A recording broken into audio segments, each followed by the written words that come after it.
People wonder sometimes whether their gunite pool is a candidate for ecoFINISH.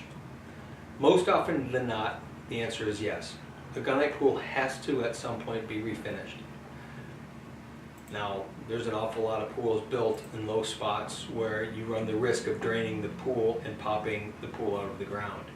And that's probably our biggest concern when it comes time to draining a pool, is how do we manage and handle any groundwater around it? How do we need to de-water the yard?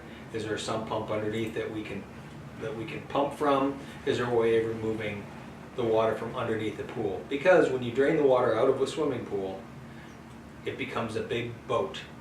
And we know the boats float in water. Well, a pool will float in water as long as there's enough there's enough water to displace the weight of what's going on above. That pool will in fact float. So we do have to assess that. We're going to look at grade. What is the grade in the yard, the pitch in the yard? How is current surface water being handled? What's the surface of the pool currently? Has it been refinished before? What's the substructure? We've got to check and make sure that the surface can take a new finish. Oftentimes when a gunite pool has been resurfaced a few times, it literally needs to be chipped down before you can apply another finish on top of it. And or has it been painted? A pool that's been painted can't be eco-finished unless it's sandblasted off.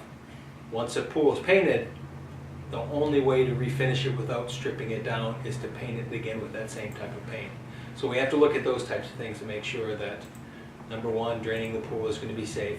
The last thing we want it to do is shift and move out of the ground or crack.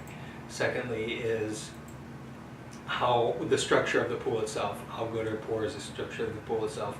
And then the surrounding pieces. Does it make sense to just resurface when there's other issues that need to be applied?